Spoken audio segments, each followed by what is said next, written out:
gabi ito, pwede mo bang titian natin at kamayan ang bawat isa habang inaawit natin yung love, love, love? Sige po! Let's get on another one. Let's express our love, mga kapatid.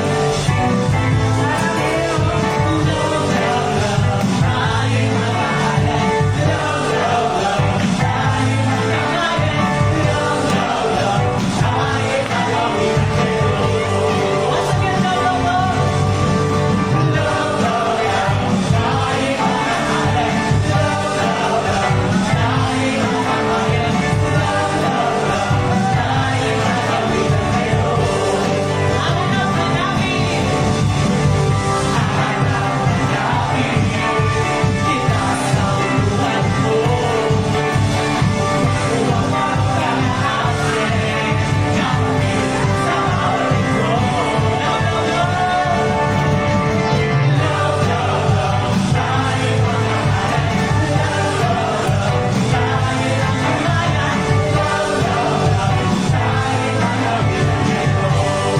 Minsan pa, love, love, love.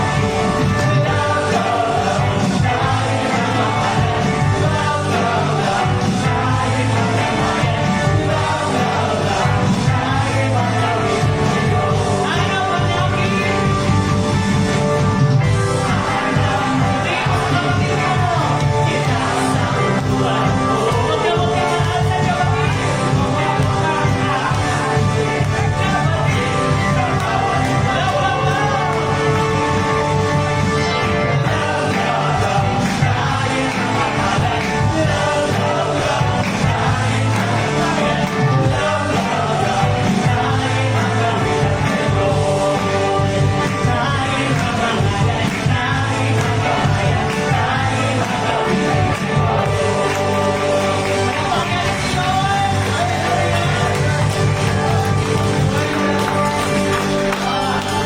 Let's welcome lang po si Ate Stilo Patilid na Mix. Okay po yan.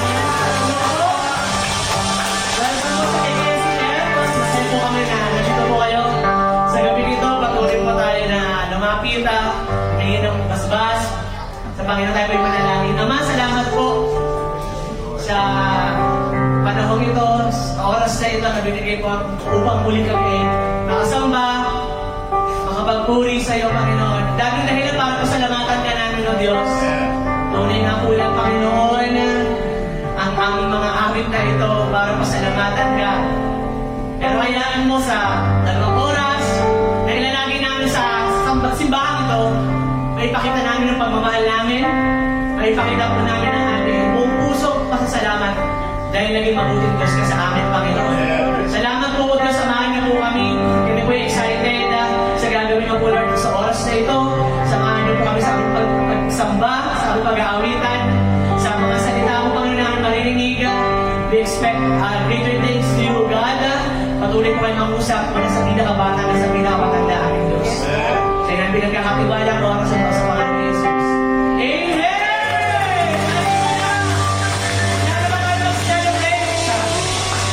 Wala kayo bang gawin ko ipagdiwang yung kabutihan ng Panginoon sa oras na tayo. Amen po ba? Palakpakan namin si Lord. Putihin namin si Yahweh. Pagkasinlod sa mabuti at ama. Hallelujah! Palakpakan natin ang ating pamahal sa ating Panginoon.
kami puhugod, Panginoon, ng pag-asa at lakas. Salamat po, Panginoon.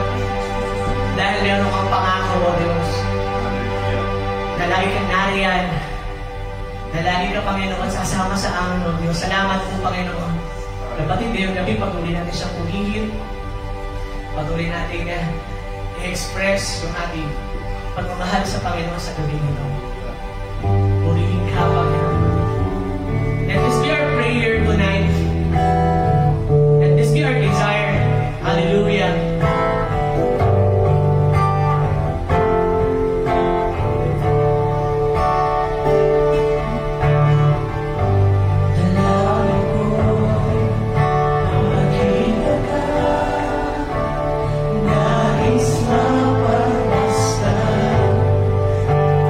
Ang iyong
greatest exchange that God wants us to do is to give our burden unto Him. Kung saganang atin ay hindi natin kakayanin ng mga pagsubok sa buhay. But thanks be to God. Pakisabi sa katabi mo, thanks be to God. Pakisabi sa likuran mo, thanks be to God. Umanap ka ng tatlong tao at sabihin mo, thanks be to God. Salamat sa Diyos dahil nakatayo pa ako. Amen. Salamat sa Diyos dahil natutunan pa rin yung pangangailangan natin. Amen. Salamat sa Panginoon dahil may hanap buhay pa tayo mga kapatid. Thanks be to God. Salamat po Diyos dahil pinagaling mo ko sa aking karamdaman. Wala man akong maraming pera, pero meron akong Diyos na higit ang kayang gawin sa aking buhay. Can you grab a person next to you and begin to pray for that person, mga kapatid? Hindi ko alam kung ano yung pinagdadaanan niya ngayon, kung pumasok siya dito, na may alalahanin, may bigatin, and it's time for you to pray for that person. Hallelujah. Come on, church. Come on, church, and let's worship the Lord. Let's fill this place with prayer and with adoration. Hallelujah. Nakikinig ang Diyos sa ating mga panalangin. Be a blessing to that person. Be a blessing sa tao na yan.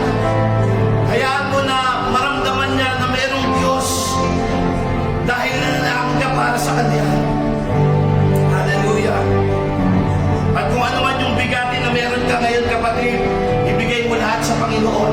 Siya lang ang makakapagpagaling sa puso mo. Siya lang ang makakatugon sa mga pangangailangan mo. Kung ano yung imposible sa tao, posible sa ating Diyos. Kung ano yung mahirap para sa tao, kayang-kaya ng ating Panginoon. Walang hindi kayang gawin ng ating Diyos. Panampalatayanan lang natin ang Kanyang kakayanan. Hallelujah. For the last time, bago pala tayo mag-last time, pwede po bang tumingin muna kayo sa akin? Meron po akong bunsong anak, and she's 4 years old. Magpa-5 na sila yun. Sino po sa inyo naniniwala na it is a delight for a parent na naglalambing yung kanilang mga anak? Every time nalalabas kami ni Pastora sa bahay at babalik kami, ito yung laging bungad ni Naomi. Kahit kagigising lang yan, laging puyat yung bata na yan. Bata pa puyat na. Do you have something for me? And as I ponder, mga kapatid,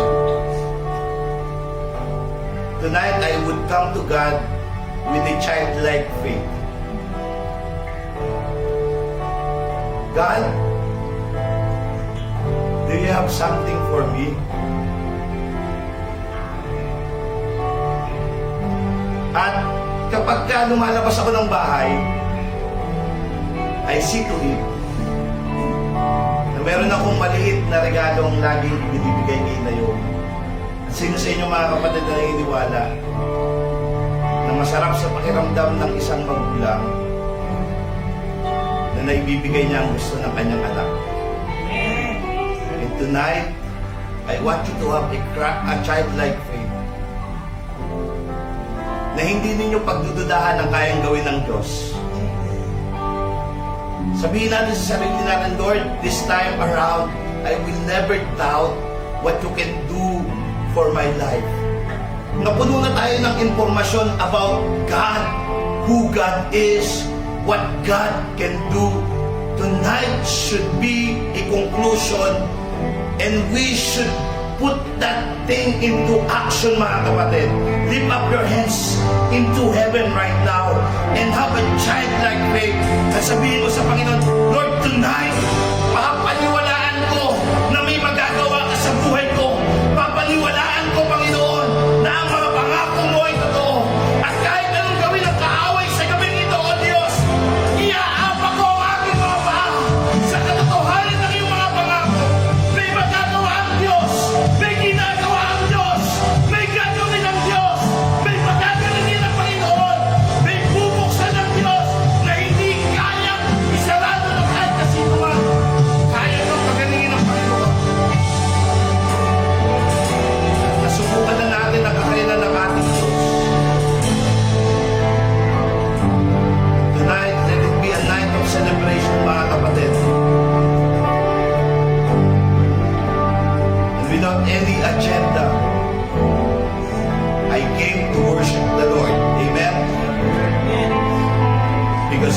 good. God is faithful. And God loves me.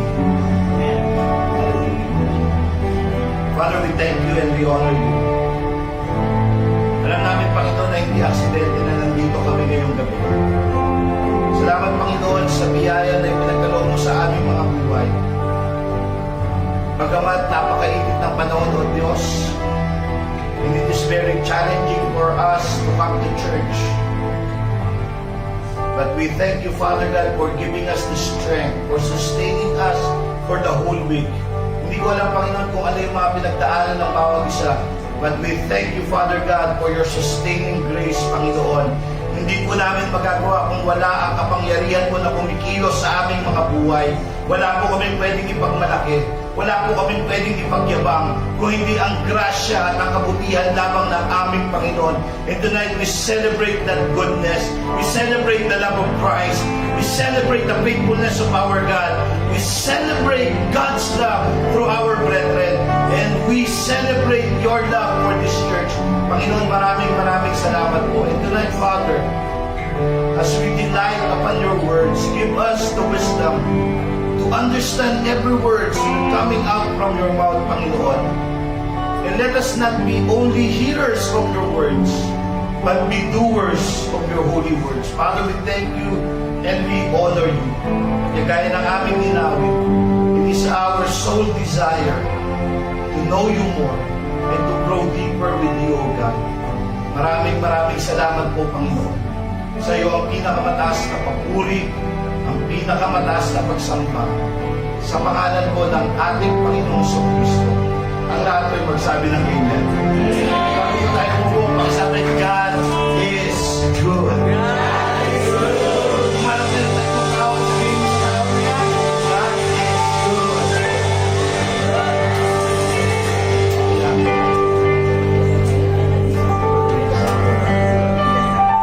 How many of you are excited that you are in the house of the Lord tonight? Amen. Salamat mga kapatid. I know it's very hard to come to church. The weather is very detrimental. Ano ba yung detrimental sa Tagalog? Sobrang init. At very challenging. Some of you ay galing pa sa inyong mga trabaho. At kayo ay pagod sa isang linggong paghahanap buhay. But you are in the right place to receive the blessing of the Lord. Say amen. Amen. Say amen mga kapatid. Amen. Praise God. And again, we would love to welcome Sister Mix. Pwede po bang kumain Sister Mix? Ayaw Sister Mix. Yan. Palakpakan natin sa mga sa boy Sister Mix. And I want to also congratulate Google for inviting Sister Mix. Salamat po sa ating multimedia na walang sawa. Hindi napapagod na ina-update yung ating platform. And marami na po ang na-blessed. Marami na po ang naging part ng family na ito through our KKCF multimedia platform. Meron po tayong KKCF, before it is KKCF United. Ngayon po ay KKCF Divided. Hindi, joke na mga kapatid. Divided kasi dumami na. KKCF Dubai GMI ang ating pong pangalan ng ating official Facebook. And then meron din po tayong YouTube. So nakapost po doon yung ating mga preaching, yung ating live worship. And sa Google din po ay makikita yung ating church. So maraming salamat sa ministry ng ating multimedia. Pwede po mapalakpakan natin ang ating multimedia. Praise the Lord. Salamat din sa MIF.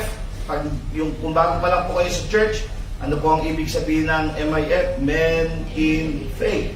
Naniniwala po tayo mga kapatid na kapag ka ang tatay, ang haligi pa ang tatay, haligi ng tahanan.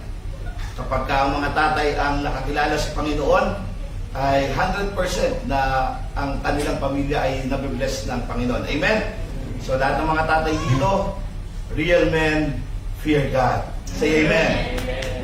Say amen mga kapatid. At sila po yung nag-lead ng ating worship. Palakpakan po natin ang ating mga hindi po mga terorista yan ha. MILF po yun. So maraming salamat. And bago po natin mapakinggan ang salita ng Panginoon tonight, there are some adjustment with our calendar. Una po ay dahil sobrang init, napakahirap po mag-gather para sa ating family day. So we decided na yung family day po natin ay i-move natin doon sa mga panahon na malamig na ang panahon. Kasi ayaw din po namin na mag-supper kayo. Biruin niyo po, lalabas kayo ng bahay ng 1 p.m. And some of us medical issues sa ating mga health. So iniisip din po namin ang inyong kapakanan. So let's reserve that activity for the winter. Sa lahat po ng mga cell leaders, sa lahat po ng ating mga leaders, sa lahat po ng mga ministry leaders, this coming Saturday, I do believe that the coming Friday will be holiday. Pakisabi sa katabi mo, holiday. Holiday. Ang sabi nung kanta, wag na wag kang Absent. sa church. Kasi hanapin ka. Pakitignan po yung katabi ninyo. Pag wala po kayong katabi, wag nyo pong hanapin. At wala po kayong makikita. Pakitignan po yung katabi ninyo at pakisabi, brother. Pag sister. Huwag niyo tawaging brother yung sister. At yung sister, huwag niyo tawaging brother. Yan. Hahanapin kita sa Friday. Kung hindi mo pakilala, magpakilala ka na rin. Pwede bang kamayan mo at sabihin mo, hi, my name is Yo. Baka hindi nyo pakilala yung mga katabi nyo, it's time for you also to get to know that person. So Friday, magkita-kita po tayo. And I hope and I pray na lahat po ng ating members ay magjo-join sa Friday worship because Friday is holiday, that is a holy day. Say amen!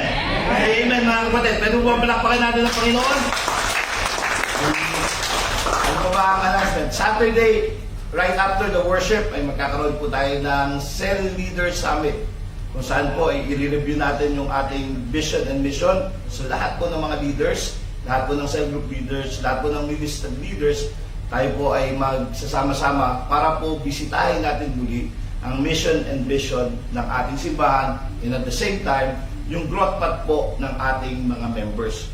Kung napasama na po ba, napabilang na po ba ang lahat, at meron na po ba tayong respective cell group na kinabibilangan. Kailangan po natin ng community because we cannot grow apart from the body of Christ. Say amen.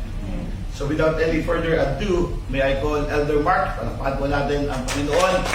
Going Elder Mark to come and preach the word of God. Hallelujah.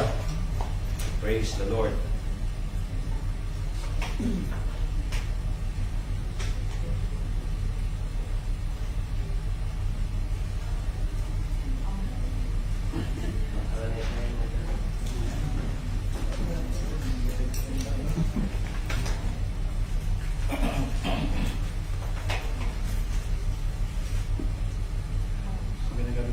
Lahat mga kapatid, mga pagkititas. Tapos tayo sa gabi nito na tayo ay magkakasama para magpupuri sa Panginoon at yun po magpapasalamat po sa Kanya. Amen. At napakasarap po talaga magpuri sapagkat kinikilala po natin na ang Diyos talaga ang bibigay ng ating pangangailangan at siya po talaga ay napakabuti sa ating buhay. And hindi ko lang po nalagay dito yung pong ating ano. Pero bago po tayo magsimula mga kapatid, tayo muna po ay tumayo as we read the text na ating pong pag-aaralan this evening. Makita po natin sa Matthew chapter 6 verse 25 to 34. Sabi po niya, let's read all together. Therefore, I tell you, do not worry about your life, what you will eat or drink, or about your body, what you will wear. life more than food, the body more than clothes. Look at the birds of the air. They do not sow or reap or store away in barns, and yet your heavenly Father feeds them. Are you not much more valuable than they? Can any one of you, by worrying, add single hour to your life? And why do you worry about those? See how the flowers of the field grow. They do not labor or spin. Yet I tell you that not even Solomon in all his splendor was dressed as one of these. tutuloy natin sa 30. Tuloy natin. Because his outline flows to the grass of the field, which is here today and tomorrow is thrown into the fire. We do not much more uphold you, you of little faith. So do not worry, saying, what shall we eat, or what shall we drink, or what shall we wear? For the pagans run after all these things, and the Heavenly Father knows that you need them. But seek first the kingdom and his righteousness, and all these things will be given to you as well. Therefore, do not worry about tomorrow, for tomorrow will worry about itself. Each day has enough trouble of all its own. Nagpapasalamat po kami sa gabing ito for opportunity of reading your word. And pray, Father, na speak each and every one of us. And mangusap po kayo sa baptism sa amin, Panginoon, sa pamamagitan ng inyong salita. At pagpapalain niyo po, Panginoon, baptism sa amin. At katagpuin niyo po, Panginoon, ang pangangailangan po ng bawat isa, Panginoon. At ang aming samot dalangin sa pangalan ni Jesus. Amen. Tayo po ay makakauna. And the title of our message is How Not to Worry in Life. Medyo challenging nung sinend ko po sa ating multimedia. Should be sabi ko, tama po yung title. Kasi How Not to Worry in Life. So parang challenging na pag naibigay mo, napakinggan natin po itong mensahe, talagang ma-realize natin sa ating buhay na, o matututunan natin sa ating buhay na kung paano po tayo hindi mag-worry sa kabila po ng maraming alalahanin dito po sa mundong ito po. Ano po. And as we start the ating text po, at gusto ko yung di po maalala yung Balenciaga. Sabi ko, kung meron po tayong picture nito, sabi ko sa makita mo, yung picture po ng Balenciaga bag. No? Kasi as I've heard, yung pong Balenciaga bag po is plastic lang po siya, made of plastic I think. Ang nagpapamahal noon ay yung nag-design po yata noon, no? O yung nagsuot ng fashion nito, nag-model po nito. I don't know how much is that. Magkano po siya sa mga nakakaalam? Ano po yung Balenciaga? Mura lang. Parang pambalot lang siya ng plastic. Parang pambalot lang siya. Actually, balot lang siya. Pero pag sinuot ng dahil siguro po na by the model, yung nag-design ito, ang nagpamahal po, how much is it? Nakakaalam po. Mahal yun. Mura lang. Ayan, nasa-search na yun. Mga dollars. Sa dollars po. Nag-sales album yun, t-shirts. Mahal po siya. No? Pero, even that, how expensive it is, kahit ganun man siya, mabenta po siya. Pumatak po siya. Because it costs a lot more. No? Hindi lang po yun sa bag, kundi yung, susunod po nito, mararamdaman niya yung significance, magiging sikat siya, mahalaga siya, dahil meron siya nito. And it talks about the materialism. Ano yung pune-possess ng isang tao, at kung ano ang meron siya, nagbibigay ng value, maaaring kasiriyahan sa kanya, and even security in life. That's why we're talking about yung pong mga treasures na on earth. No? At tinuturo po sa atin, actually, yung pong ating verse na binasa po kanina is related po sa mga unang verse na babasahin po natin sa Matthew chapter 6.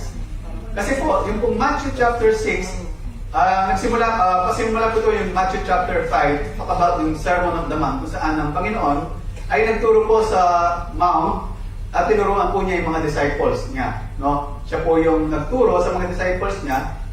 Marami po siyang tinuro. No? Tinuro niya po yung pag siya narito, yung kung paano yung kaharian ng Diyos, yung mga about ang kautusan. No?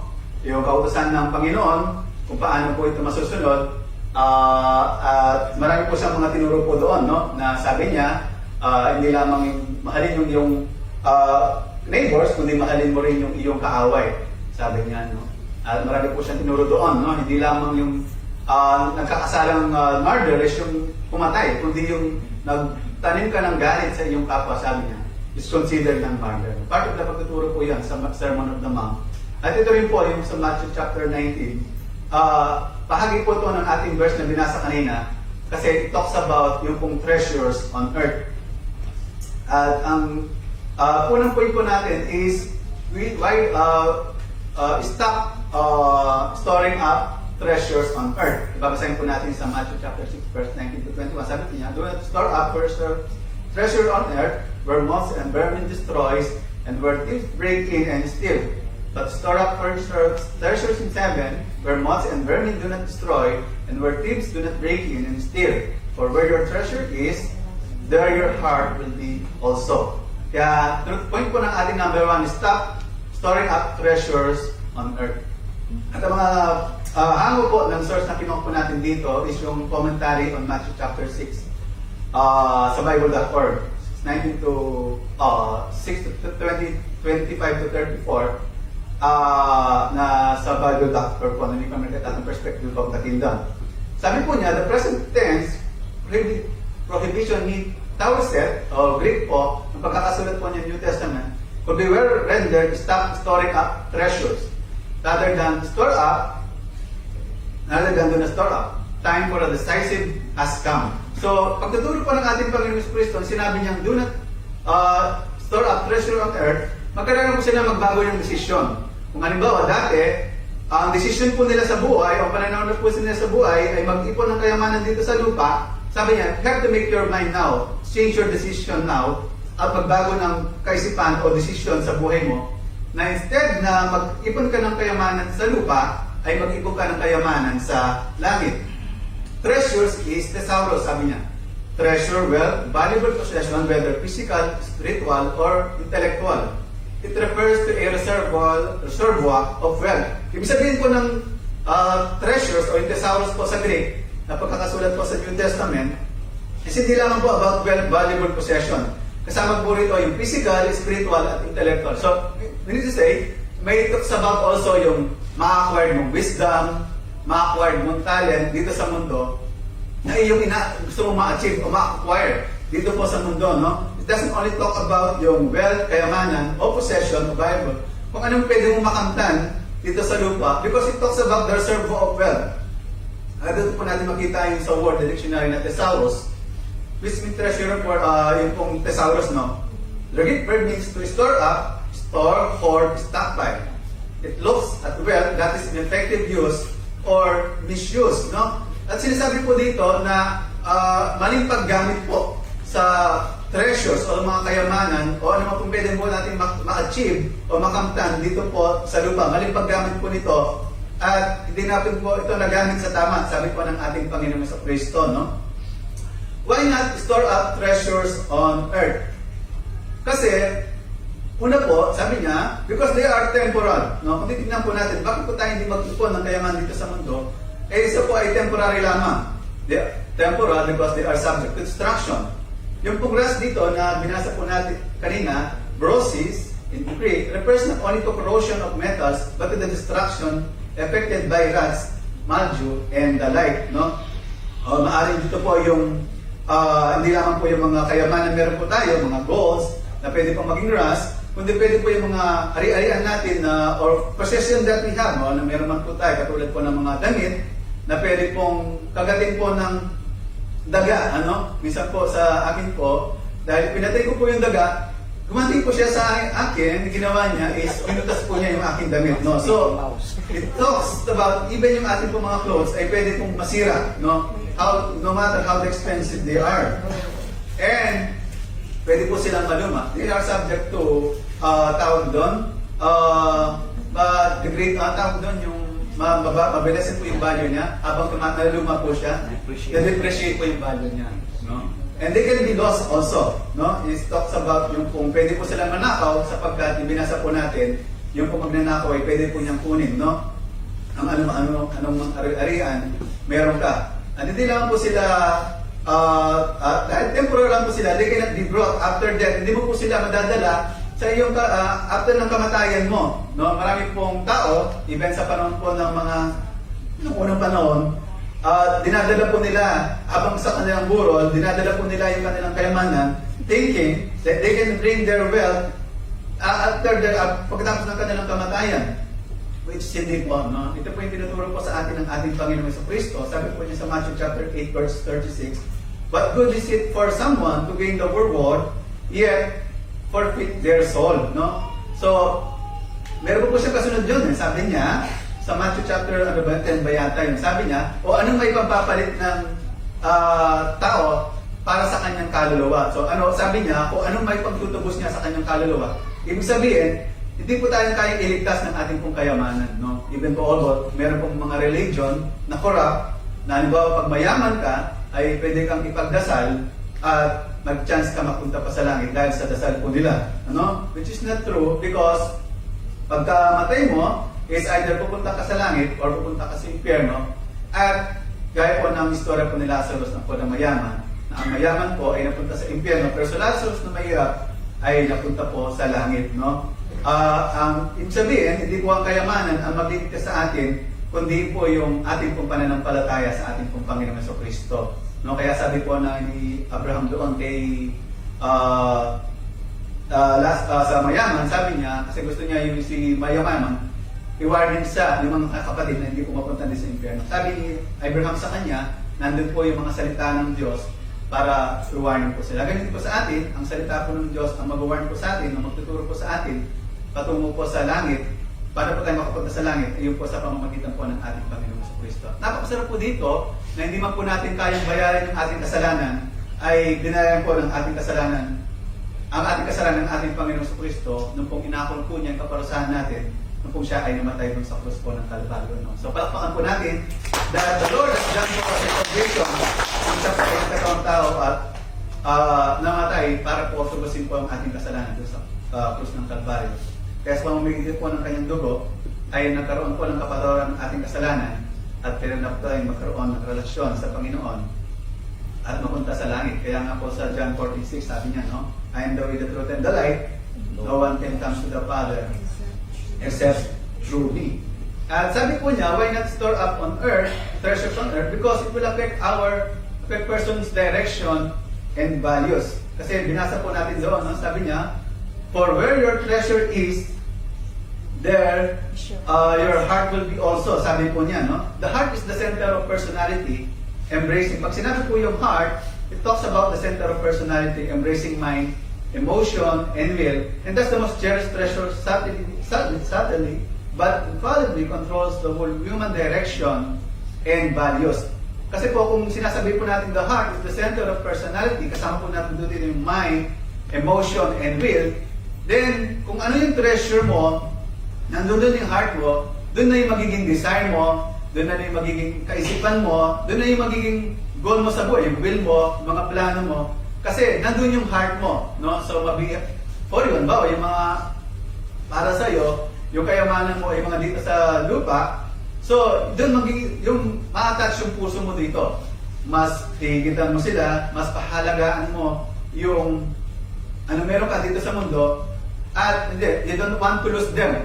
Kaya sinasabi po ni Apostol Pablo sa mga Kristiyano, those with tears like those not weeping, sabi niya, those who rejoice like those not rejoicing, those who buy like those without possession, those who use the word as though they were not using it to the full, for the present shape of the word, this word is passing away. Yung po yung tinuturo ni Apostol Pablo sa mga mananampalataya. Dahil ang mga bagay dito sa mundo ay lumilipas lamang. Kaya sa mga mananampalataya, sa mga Kristiyano, tagasunod po ng ating Panginoon Jesucristo, tinuturo po ni Apostol Pablo na huwag po tayo masyadong attached dito. Nakakalungkot kasi nung panahon ng ating Panginoon Jesucristo, the Pharisees, na tagapagturo po ng salita ng Diyos, ay sila po ay nagkaroon po ng pagmamahal sa pera. Sabi niya sa kanila, the Pharisees who love money heard all this and were sneering at Jesus. He said to them, you are the one who justify yourself in the eyes of others, but God knows your heart. Sabi niya, what people value highly is detestable in God's sight. Kaya kasi nakakalungkot po na mas pinalagaan po at that time ng mga tagasunod or religious leaders yung kayamanan. Kaya I don't know, but pinili po ng ating Panginoon Jesucristo yung estado po ng pagiging mahirap. Because maybe it reveals kung ano magiging response ng tao sa Kanya. Kung paniniwalaan sa, in spite of katayuan sa buhay, at ganoon din, siyempre, as a sign of ng Kanyang humility. Sapagkat sabi niya, dinumating siya dito, hindi lamang para magpaglikuran, kundi paglingkod at ibinigay ang Kanyang buhay para sa marami. Kaya napakahalaga na hindi po tayo mag-store up ng treasure on earth kasi yan po ay lilipas at will affect our person's direction and values. Ano po yung mga pagpapalaga po natin sa buhay. At nakakalungkot po dito, makita po natin kung ano po magagawa po ng pag-attach po natin sa mga bagay po dito sa mundo ito. Kundi, tinuro po ng ating Panginoong Jesucristo sa halip na mag-ipon po tayo ng kayamanan sa lupa, we should store up treasures in heaven. Stop storing up treasures on earth, sabi ng Panginoong Jesucristo, kundi mag-store po tayo ng treasures in heaven. No? Treasure in heaven, sabi niya, refers to whatever of good and eternal significance that comes of what is done on earth. So kaya nga yung nabasa po natin kanina, misuse ng paggamit po ng anumang kayamanan meron sila o kakayahan binigay ng Diyos sa kanila, they don't use it effectively. Kasi pwede mong gamitin kayamanan itself, talent itself, they're not bad. No? Basta kung ginamit mo sila sa tama. Katulad ng libro ito, the treasures in heaven refers to whatever of good and eternal significance that come of what is done on earth. Gamitin mo ang mga bagay na meron ka para makapag-invest ka sa mga bagay sa panglangit o kayamanan sa langit na doon po makikita po natin ay hindi po sila nabubulok at pangwalang hanggan po their eternal significance. Actually, napaganda po ng sinabi po ng ating Panginoong Jesucristo sa 1 Peter chapter 1, no? Kasi sabi niya, tayo po ay pinanganak na binagyan ng hope of panibagong pag-asa ng ating Panginoong Jesucristo sa pagkabuhay dahil po tayo po ay nakasama po sa resurrection, no? Sa new birth kung saan tayo po ay kasama po sa pag-asa na meron po tayong buhay na walang hanggan o resurrection dahil po ang ating Diyos na pinaniniwalaan sa ating Panginoong Jesucristo ay nabuhay na mag-uli. At sabi niya, yung mga rewards natin, sabi po ng 1 Peter chapter 1, kung niyo po magkakaroon, verse 4, is, your rewards in heaven, sabi niya, they're kept in heaven for you, sabi niya, being guarded, sabi niya, at hanggang sa uli po ng panahon. Ibig sabihin, ano man pong iniipon natin sa langit, ay nakatago po yung safeguarded by our God Himself, no? Hindi po sila mananakaw, at yung po ay pangwalang hanggan dahil nakastore up po yun sa langit. At paano po tayo makapag-store up ng treasures in heaven? By putting your hope in Jesus Christ. Siyempre, bago ka muna magkaroon ng kayamanan sa langit, dapat masigurado mo muna na makakapunta ka sa langit. No? That's why sabi po ng ating Panginoon Jesucristo sa John 46, no one can comes to the Father except through me. Kailangan po na po tayong sumampalataya sa ating Panginoon Jesucristo bilang ating Panginoon na tagapagligtas at pagsisiyan ng ating mga kasalanan sapagkat po ang daan patungo po sa langit. Pangalawa, faithfully use the gift the Lord has given you. No, sa 1 Peter chapter 4 verse 10. Na kung paano nakita po natin yung mga kalalakihan po natin, no? Ginagamit po nila yung talento po nila, no? Yung galing po nilang kumanta o tumugtog para po sa kalwalatian po ng ating Panginoong Jesucristo, no? Nakalugod po, no? May mga talented po ng mga tao, but they using it not for the glory of God, but for their para sa kanilang pansariling kasikatan. Na alam po natin lilipas din, ano? Nakita ko po, no, I'm browsing Queen, ano ba yun? Freddie Mercury ng Queen. Napakasikat po niya at this time, no? Dahil maganda yung boses niya, yung mga kantang inawit po nila ay talagang sumikat at this time. Pero he died at his early age, no? At tapos biglang naluma na yung Queen. No, ibig sabihin, ang mga achievement po natin sa lupa ay talagang temporary lang at time will come, lilipas din po ito at maglalaho po, no, in our memory. Kasi po talagang temporary po yan. Kaya marapat na gamitin po natin ang gift po natin para sa Panginoon that will bring eternal significance. Righteous living or to be Christ-like. Makita po natin sa 1 Peter chapter 1 verse 5 to 7, no? Sapagkat sa pamamagitan godliness, sabi po niya, can bring hindi lamang po natin nag-benefits po dito sa lupa, kundi maging sa pangwalang hanggan po, no? And perseverance in the midst of trials and persecutions, no? James chapter 1 verse 2 to 4. At even sa kasama po ito sa pagtuturo po ng ating Panginoon Jesucristo sa Matthew Kung saan, sabi niya, blessed are those who are you are persecuting now because of me, sabi ng ating Panginoon. Kasi time will come, you will be rewarded, sabi ng ating Panginoon sa Kristo. And by being generous, sabi po ng Ephesians chapter 4, verse 28. Kasi po, yung pong tinutulong po natin, and time will come po, ay hindi po yun pinakalimutan po ng ating Panginoon sa Kristo. Sabi nga ng salita po ng Diyos na hindi po ulit po ang ating Panginoon para kalimutan po nung tinutulong po natin sa mga nangangailangan.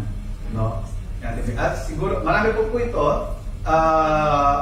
is not only exhaustive to, hindi po lahat po ito. For some of this, a way para mag-store po tayong treasures in heaven. At sinumak po rin po yung mga verses para at least sa mga gusto mo pong mag-note at kumuha po ng copy, ay pwede pong kumuha kay Ate Malu. Di bayad lang po ng 10 dirhams, no? Para sa kumita rin po tayo somehow, lalo ba't mahirap na po ang buhay po ngayon, no? Matthew chapter 6, verse 22 to 23, joke lang po yun, no? Hindi po ito ba? Baka sisingin po nila, baka expect po yun ba, isingin po kayo ni Ate Malu. Pangalawa po is Matthew chapter 6, verse 22 to 23. The eye is the lamp of the body. If your eyes are healthy, sabi niya, your whole body will be full of light. But if your eyes are healthy, your whole body will be full of unhealthy, will be full of darkness. If then the light within you is darkness, how great is that darkness? Kasi ang mata, ang nagsisilbi po nating lampara. Ano? Siyempre, bulag po tayo, hindi po tayo makakakita, at ganun din po, nagiging dark yung pong pananaw po natin sa buhay, at ang nagpapadilig po sa atin. Ano? Sabi po dito, yung point po natin, pangalawa, una po yung stop treasuring up in heaven, at having a clear vision in life, yung point number 2 po natin. Yung haplos, good, in Greek po, is incognate, can mean either single in the sense of single, undivided loyalty, or cognate forms, generous, liberal. No? Romans chapter 12, verse 8, and James chapter 1, verse 5. Ibig sabihin, ang haplos tama po ba, Pastor Ken? Kasi si Pastor Ken nag-arap po ng Greek. Kung tama po yung explanation, kasi hindi po yung haplos na nagbibigay po ng ginhawa, no? Yung explain po lang. Kundi po yung haplos with the good, it cognate can mean either single or singleness, o yung pagiging devoted, loyalty, no? Single devotion, o yung cognate form niyan, either yung generous o pagiging pagbigay po, no? In contrast po sa bad is porneros, which means in the physical sense, in poor condition, sick, and in ethical sense, worthless, evil, bad, base, no. So, maaaring pong, sabi nga ng commentary ni D.A. Carson, either the other sense, sabi niya, is bad, evil, or in the other sense, dito po, believe po ng mga Jewish, na pagiging selfish, or pagiging stingy, no, makasarili po. Which is sinasabi po ng Proverbs chapter 22, no? Na yung pong mayaman, doon pong nagsisikap, those who are rich to become rich, sabi niya, they end up in misery. Sapagkat at the end, hindi po sila naging masaya sa kanila pong buhay. At naging failure po sila. No? Sabi nga po ng 1 Timothy chapter 6, no? Those who are dreaming to become rich, sabi niya, pour into a lot of temptation, sabi niya. And at the end, pierce them in their lives. Kasi marami pong tao na sa nais po nilang maging mayaman, they're greedy, nabalis, no? In the end, napahamak po sila, no? Kasi they want to be rich in haste, knowing, kala nila, no, that they'll bring them security and significance, no? Clear vision, sabi niyo, or spiritual understanding as given by the Word and Holy Spirit gives the ability to recognize the true values of life so we can avoid the evil perspective and distortion of the world. The Lord is teaching us that a man's spiritual insight and his focus will determine his goals, and that his goal will determine the course of his life, the end to which man press will always determine the character of their lives, no? Kaya po kung ano yung magiging vision mo, ano ba yung vision mo sa buhay, kung magkaroon ka ng tamang vision o in the spiritual understanding, actually, you cannot have the spiritual understanding unless na the Holy Spirit will come into your life. The moment mo na tinanggap ang ating Panginoong Kristo. Then you can understand the eternal things of God. Yung po sinasabi po ng 1 Corinthians, no? At doon mo makakita na meron ka palang pag-asa sa Panginoon At yung pinandang pag-asa po ng Panginoon na nakasulat po sa salita ng Diyos, you'll have an understanding in that. And your goal in life, dahil doon ka nakapokus, how you can achieve yung mga bagay na binibigay po na sa iyo ng Panginoon, kaya magkakaroon ka ng single devotedness, single-mindedness purpose na sinasabi po, at maging you'll even more generous, yung pinapag-aral po natin, generous, o magiging maluwag ka sa anumang possession, dahil alam mo, it will even more profit for you in eternity. Kaya you'll not become more stingy, greedy, so magiging generous ka, at magiging iba na maging setting mo sa buong buhay. Sabi nga po ni Apostol Pablo, for our life and momentary troubles are achieving for us an eternal glory that far outweighs them all. So we fix our eyes on not on what is seen, but what is unseen. Since what is seen is temporal, but what is unseen is eternal. Ibig sabihin po, dahil si Apostol Pablo po ay dumaranas po ng pagsubok, persecution sa kanyang buhay dahil sa kanyang pananampalataya sa ating Panginoong Jesucristo, dahil most of the time, most of people ay hindi naniniwala sa kanya sa mga sinasabi niya patungkol sa pananampalataya sa ating Panginoong Jesucristo. They didn't accept the good news of salvation that God is offering to them. Kaya instead of paniniwalaan siya, they persecute him kasi mas pininiwalaan po nila yung kanilang religion. And because of that, Apostle Paul is suffering because of his faith in our Lord Jesus Christ. Pero sabi niya, dahil kahit mandumanas ako ng hirap, I'm not focusing on this, dahil ang mga bagay na ginagawa ko para sa Panginoon is bringing me, sabi niya, ay eternal rewards in heaven. Hindi ako nagpo-focus, sabi niya, hindi sa mga bagay na pansamantala, kundi sa mga bagay na pang-eternal. Kaya ang buhay niya, he devoted himself sa gawain ng Panginoon dahil alam niya, alam ang ginagawa niya para sa Panginoon ay hindi nawawalan ng kabuluhan. Dahil alam niya na ginagawa niya ngayon ang kalooban ng Panginoon, magkakaroon po siya ng pag-asa ng langit, no? Kaya yung tinuturo po ng lagi po ni Pastor, sabi niya, no? Yung do not be, huwag kang manghina, sabi niya, na sa paglilingkod sa Panginoon, continuous striving na mag-excel sa paglilingkod sa Panginoon, knowing what you do in the Lord is not in vain in the Lord. Yan po italiwas po sa naging rebuke po ng ating Panginoon Jesucristo sa mga mananampalataya sa church po ng Laodicea. Because they think of themselves na sila po ay mayaman. Pero sabi niya, I ask for you, sabi niya, na humingi ka sa akin ng kayamanan ng gold para magkaroon ka ng tunay ng kayamanan. Na sabi niya, mabigyan niya sa kan ng tunay na clothes dahil hindi mo nakikita yung kabuwaran at magiging ka sa akin ng salves o yung gamot para makakita ka kasi hindi mo nakikita yung pagkabulag mo. Nakala mo mayaman ka pero sa harap po ng Panginoon ay mahirap ka. Dahil they focus at that time, yung Church of Laodicea, sa kayamanan po, no? So, point number 2 is having a clear vision in life at magkakaroon ka ng tamang vision. Kasi, sabi po niya, pinapag-aralan po natin, kung hindi mo nakikita yung darkness, how great is that darkness in you?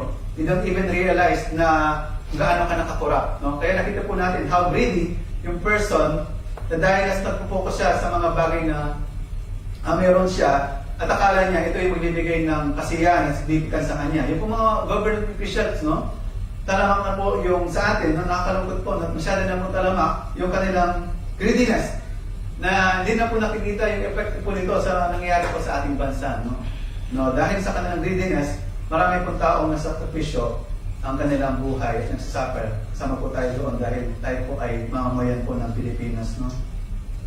And number 3 is loyalty to God. No, Matthew chapter 6 verse 24, no one can serve two masters, either you will hate the one and love the other, or you will be devoted to the one and despise the other. You cannot serve both God and money. No, yung mamona sa Greek is talks about wealth and possessions that you have, a person's have. No? Sabi po dito, a man may work for two employers, but since single ownership and full-time service are of the essence of slavery, you cannot serve two slave owner. No? So, hindi mo pwedeng paglingkuran ang ng Diyos, ganun din po ang pera. No? Scripture has a tremendous amount to say about money or material possession. 16 of 38 parables of Jesus deals with money. Out of every 10 verses in the New Testament deal with that subject. Scripture has 500 verses on prayer, less than 500 verses on faith, but over 2,000 verses on the subject of money. Kasi nakakalungkot po dito, sometimes the Lord will ask you that kung ano yung meron ka, na ibigay mo sa Kanya. No? Kasi there was a time na tinest niya po yung nagnanais na sumunod sa Kanya. Sabi niya, kung gusto mong sundin mo, sabi ng Panginoon, ibigay mo lahat ng iyong ari-arian ibigay mo lahat ng iyong arian sa mga mahirap at sumunod ka sa akin. Ano yung pinag-response po ng mayaman? Sabi niya, the young man went out sad. Hindi siya talaga sumunod sa ating Panginoon sa Kristo sapagkat siya po ay tunay na mayaman. He cannot give up his wealth in following the Lord. Actually, the Lord will not ask you naman ang lahat ng kayamanan mo. But sometimes, in following the Lord may ask you, i-offer mo yung pera mo sa gawain ng Panginoon. O ibigay mo yung narapat para sa Panginoon. Yun po yung sinasabi ng salita po ng Panginoon, di ba? Ibigay sa Panginoon na dapat sa Panginoon, ibigay kay Cesar na dapat kay Cesar. O halimbawa, yung plano mo sa buhay ay mas kukusisin sa taliwas sa plano mo sa buhay. Pero dapat mangingibaw-baw ang plano ng Panginoon sa buhay mo. Bawa, planon mo ay maging doktor at magkaroon ka ng malaking kita. Pero tatawagan ka pa ng Panginoon sa full-time ministry na kailangan isakripisyo mo ang iyong plano sa buhay. No? Kaya sometimes you have to makita dito kung sa sino dapat na maging loyalty mo. And our loyalty should be on God. Dahil mas nagtitiwala tayo, ang pagtitiwala natin ay sa ating Panginoon kaysa sa ating possession na meron po tayo. Kaya ang ganda po na preaching ni Brother Jello, no? Faithfulness after blessing, no? Mas nakatuon tayo sa blesser, hindi sa blessing. Kasi sometimes gagawin ng Panginoon para mabalik yung attention mo sa Kanya, kukunin niyo ano meron ka o ano mang inaasahan mo sa buhay para bumalik yung trust mo at yung desire mo sa Kanya. No, sometimes, pagsubok sa iyong buhay para ipaunawa sa iyo ng Panginoon na mas maituon mo ang pagmamahal mo, loyalty mo sa Kanya. And number 4 point is stop being anxious. No?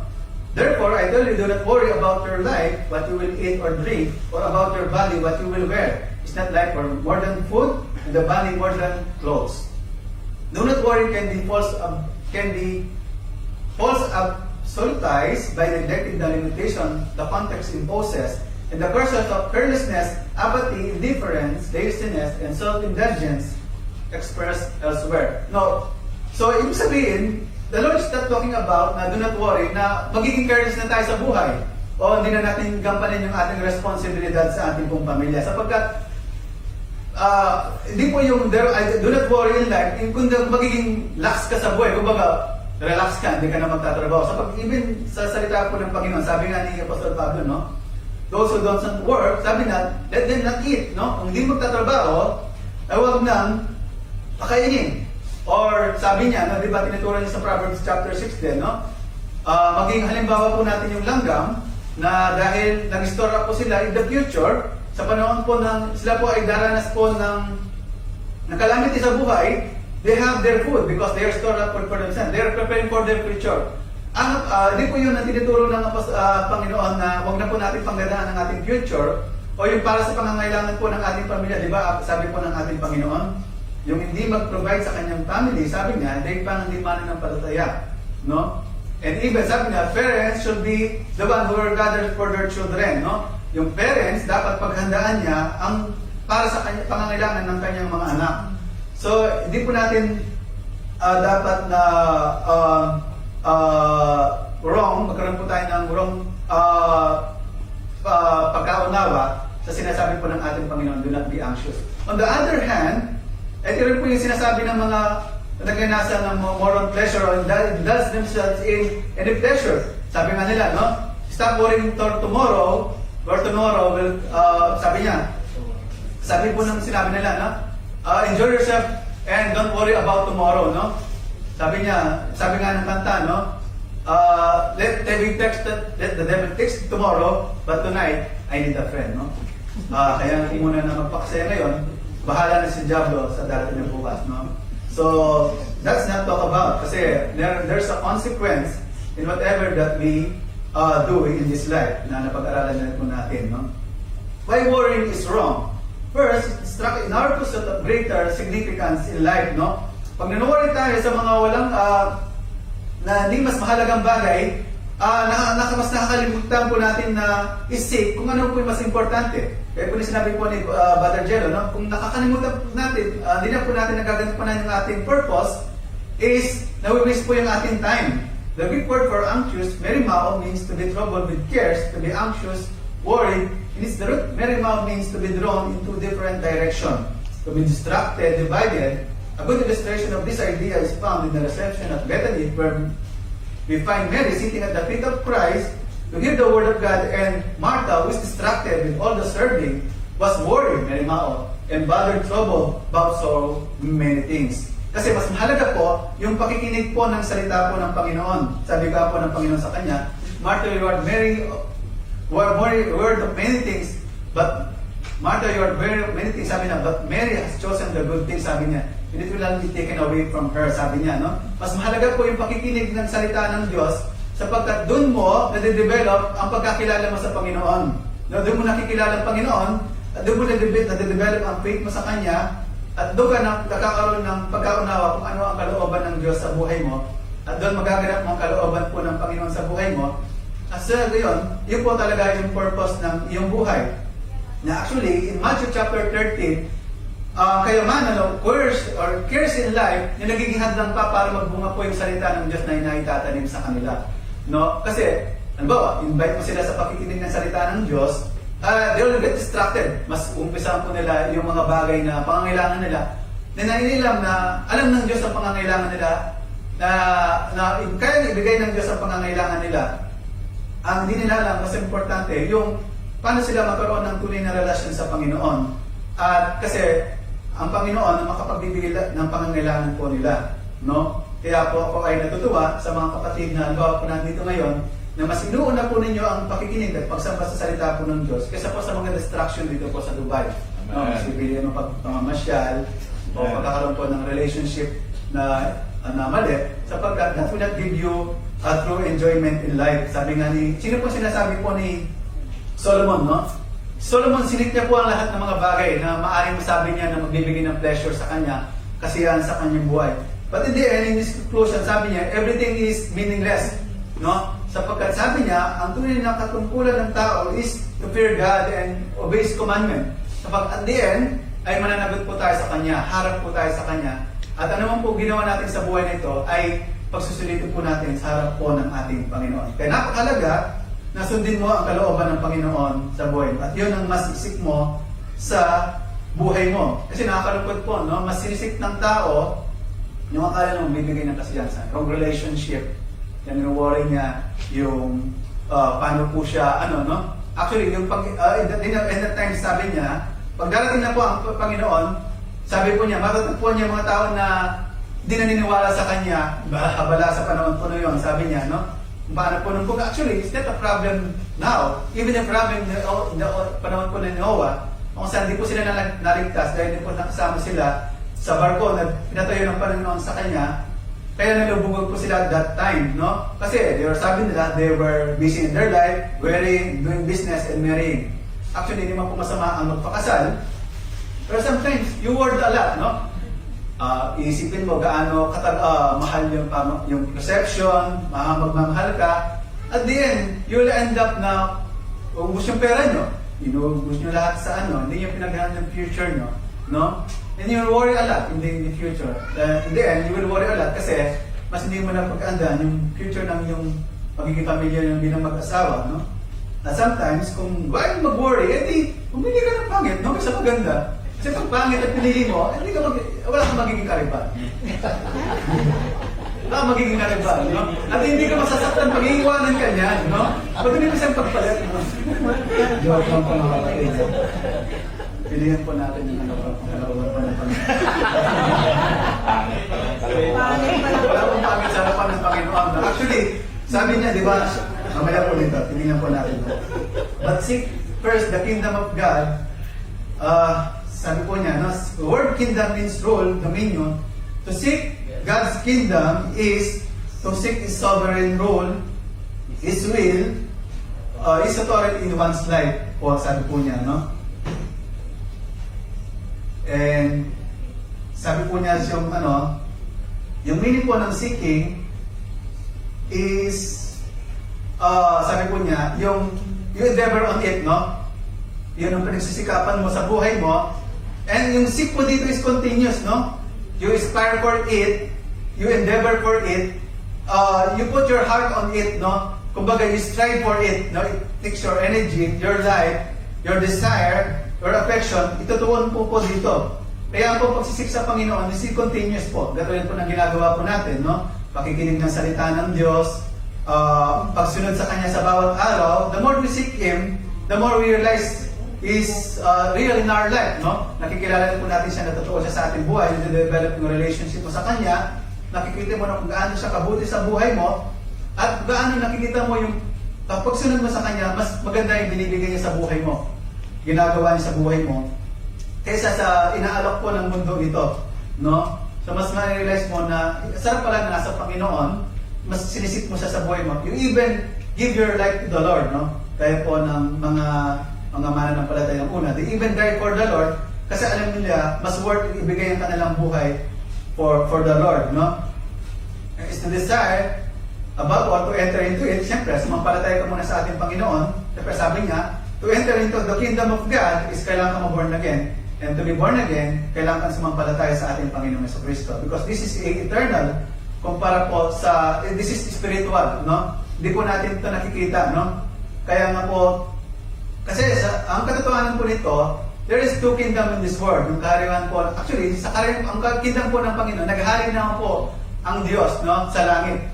Pero dahil nagkasala po ang tao sa Diyos, nahulog po siya sa kapangyarihan po ni Satanas. Dahil, that's why, di mo po natin alam, we are slave by the devil, no? Pag gumagawa po tayo ng kasamaan. At nangyari po, nakita po natin, even bata pa lang, nakakagawa na ng kasamaan. Mga nangyari po na sa masamang balita, sa mga balita po, ng bata po, nakakagawa po ng crime ngayon, because they are influenced by the devil, no? Pero yung mga mananampalataya po, sabi po ng salita ng Diyos, we are being delivered from the kingdom of darkness, sabi niya, and transferred in the kingdom of light. No? Yung mga mananampalataya na, they are transferred now in the kingdom of light sa kaharian po ng ating Panginoong Jesucristo. That will consummate pag darating po siya, makasama po natin siya in heaven. And doon po, sabi niya, is makasama po natin siya habang buhay at paghahari na po siya habang buhay po doon na kung saan we will abolish po yung kasalanan at yung pong impluensya po ng kasamaan. Dahil po at that time, even the devil will be put in the eternal fire in hell at doon na po siya magdudusa sa habang buhay. No? Hindi na po siya makakapaghasik ng lagim. At tayo naman po, na mga sumampalataya po sa ating Panginoon Jesucristo, will be enjoyed in heaven in His presence at yung kaharian po na ipinaghinihanda ng Diyos sa mga nanampalataya po sa Kanya. No?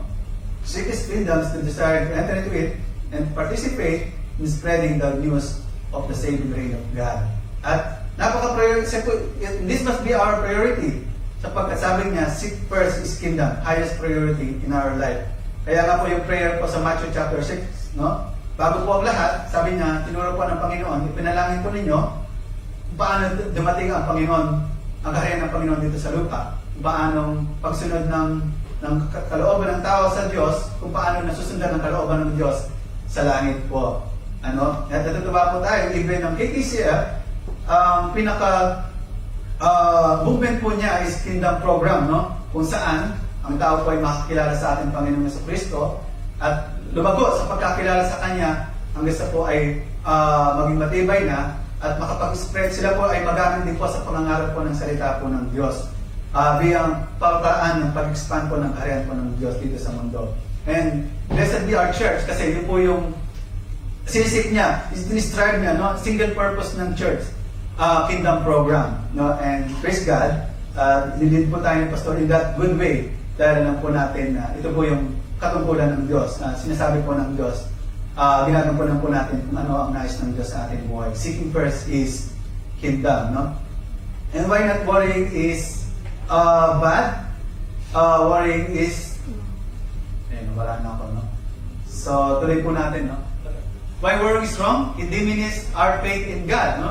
Kaya po sabi po sa 1 Peter chapter 5 verse 7, cast all your cares upon Him, for He cares for you, no? Pag nag-worry po tayo, nadidiminish po yung ating faith sa ating Panginoon. Sabi nga ni George Muller, the beginning of anxiety is the end of faith, but the beginning of faith is the end of anxiety. Third is, it doesn't help us in any way, no? Sabi po ng ating Panginoon sa Kristo, no? Who of you by worrying can add a single hour to his life, no? Marami pong, kung titignan po ninyo yung Bible po nyo, can add 1 cubit to his stature. Pero it doesn't make sense, no? Sa pag-worry po natin, mag-add po tayo ng 18 cubit o 18 inches sa ating pagkatangkad, no? So, it means, sabi po ng commentary, yung ginamit yung metaphor of cubit para po sa buhay po ng tao, no? You use the cubit as a metaphoric sense sa pagsukat o paghaba po ng buhay po ng tao. So, yung worrying doesn't even help us in any way. Hindi lang po pinapahaba ang buhay po natin. In fact, ay pinapalit po nito kasi sometimes by worrying can lead to stress and sometimes in depression and sometimes meron po nagpapamamatay through depression dahil sa over-anxiety in their life. And fourth, it is unbecoming because we are God's children, no? Kung ang mga, sabi nga, no, but the pagans run after all these things, no? Kung mga hindi mananampalataya, hindi naniniwala sa Diyos, they run after all these things. Kasi hindi naman sila naniniwala sa Diyos. At, siyempre, mas sinikisik nila yung mga bagay na panglupa because they are attached on it, no? Based sa atin pong pinag-aralan. Pero sabi ng ating Panginoon sa Kristo, sa tinuturo po niya, this disciple must live qualitatively different from what we have not, from who have not trust fatherly care and no fundamental goals beyond material things, no?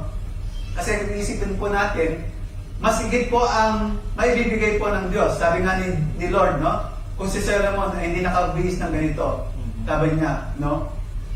So isipin natin, mas maigit ang maibibigay ng Diyos sa atin kaysa sa kaysa po kaya ibigay po natin sa ating sarili. No? Kaya marapat po natin ipagkatiwala po ang ating Panginoon sa ating pong buhay. Kasi pag mas higit po ang maibibigay po ng Diyos sa ating pong buhay. No? And lastly po is why worrying is wrong is nawala po siya. Ano? Help po yun. Number 3, why worrying is wrong is that why worrying is wrong is first, it's becoming for children, it's becoming for us to become children. Ibibagay po sa atin, no? At kung hindi po tayo nagsisik ng kingdom ng Panginoon, kung worry po tayo, hindi na po tayo nagiging ilaw at asin sa sanlibutan, no? Kasi hindi na po natin nagagampanan ng tungkulin natin na pinagagawa ng Panginoon sa ating buhay. And lastly, is yung pong fifth point po natin is live each day in the goodness and mercies of God. Sabi po in Matthew chapter 6 verse 34, dito na po tayo magtatapos. Therefore, do not worry about tomorrow, for tomorrow will worry about itself. Each day has enough trouble of its own. Simplicity teaching even for his disciples today's grace is sufficient only for today and should not be wasted on tomorrow. If tomorrow does brings you trouble, there will be new grace to meet it. Sabi nga po ng salita ng Diyos, no? The steadfast of the Lord never ceases. There are new every morning. Amen. Sabi nga po sa Psalm chapter 23, the goodness and mercies of the Lord will follow me all the days of this life. No, yung tinuturo po, no, ni Pastor Ken, yung goodness surely will chase us, will chase us yung goodness and mercy ng Panginoon sa buhay po natin. Habang buhay po tayong hahabulin, yayakapin po ng grasya habang ng Panginoon sa ating buhay. Ibig sabihin po, magiging sapat po ang Panginoon sa bawat araw ng ating pong buhay. Kasi siya po yung Panginoon natin, Pastor. No? So, napakasarap po nun, no? Kakaroon po tayo ng, nawawala po yung ating anxiety sapagkat alam po natin na ang Diyos ay nag-iingat po sa atin sa bawat araw po ng ating pong buhay. Kaya marapot po na ipagkatiwala po ang ating buhay sa Kanya. Sa ating pong application, and how not to worry in life? First, to gather treasures in heaven. Kasi alam po natin, those who worry more people, ay akala po nila, yung attached po sila sa mga kayamanan po nila dito sa langit. Kaya yung po bibili po ng mga may kayamanan po, mas yung po may worries in life kasi natatakot po sila mawala ito. No? Set our goal which brings eternal significance. No? Mas ituon po natin sa mga bagay na pangwalang hanggan, kung paano makaka-invest sa mga bagay na pangwalang hanggan Kasi doon po natin manitutuan yung ating pong atensyon at panahon po dito. No? Our trust and loyalty should be on God. No? Patuloy ang ating pagtitiwala sa Panginoon. Ang buhay po natin at pagtitiwala po should be on God only, not on our material things that we have. And for live on God's grace each day, no, manangan po tayo sa biyaya po ng Panginoon sa bawat araw na ibinigay po niya sa ating buhay. Tayo po ay manalangin. Lord God, nagpapasalamat po kami sa palaala po ng salita ng Diyos na nagbawala po sa amin ng kabalisahan. Na binagpaalaala sa amin po, Panginoon, that whatever we have in this world, Panginoon, is temporal. So whatever we do for you, Panginoon, will bring us in eternal significance. Na kung saan mga bagay po namin dito, mga bagay dito ay hindi po mawawala po sa amin, Panginoon. Salamat po, Panginoon, na even amin pong destination abang po sa aming kamatayan po ay we'll have an assurance of going to heaven. Higit na po ito, Panginoon Diyos, sa anong kung may matamasa po namin dito sa mundo. Sapagkat alam po namin na ang buhay po namin dito ay temporary lamang, Panginoon. At napakasarap po ng buhay, kasiguraduhan na ang buhay po namin ay papunta sa langit, na doon po, Panginoon Diyos, ay wala ng hirap at wala ng sakit, Panginoon. Dalangin po namin, Panginoon, na sa bawat araw na binibigay niyo po sa amin, ay mabuhay po kami na mayroong pagtitiwala sa inyo. At sa mga po kapatid po namin na nakikinig po rito na wala pa po kasiguraduhan ng katayangan po ng langit, Panginoon, and then we have hope of eternal hope of salvation na ibinibigay po ninyo sa mga sumampalataya po sa aming Panginoon Kristo. They may accept the gift of salvation that you're offering, yung gospel, through faith in our Lord Jesus Christ, na pag-acknowledge po nila ng kanilang mga kasalanan, they will repent from it because we believe, Father, na meron pong kaparusahan ng ating mga kasalanan, at ang kasalanan po ito ang dulot po sa amin para po kami ay mahiwalay sa inyo. Pero salamat, Panginoon, gumawa po kayo ng paraan para mabalik ang aming pong relationship sa inyo, at paano po kami magkaroon po ng buhay na maranasan ng kabutihan po ninyo sa aming buhay at relasyon sa inyo sa pamamagitan po ng pagsampalataya po namin sa aming Panginoon si Kristo. At magiging anak niyo po kami, sabi po ng salita ng Diyos, pag sumampalataya po kami at tinanggap po namin ang aming Panginoon si Kristo bilang aming Panginoon at Diyos ng aming pong buhay. At dahil po anak niyo po kami, pinangako po ninyo, Panginoon, na hindi niyo po kami papabayaan dahil po ng pangako po ninyo, Panginoon, na pag-aalala po ninyo sa mga nilikha po ninyo, Panginoon. Dahil mahalaga po kayo sa amin, dahil nilikha po ninyo kami, Panginoon, ayon sa inyong promise, Panginoon. At nawa po, sa mga sasampalataya po sa aming Panginoon sa Kristo, bibigay po ng buhay sa inyo, nawa po, Panginoon, maranasan po nila ang pagbabago na ibibigay po nila sa kanila, at makita po nila, Panginoon, ang kanilang buhay, mayroong pong kabuluhan, dahil po ito ay binigay po nila sa inyo, Panginoon Diyos. Pinupura po namin, nasa salamatan sa mga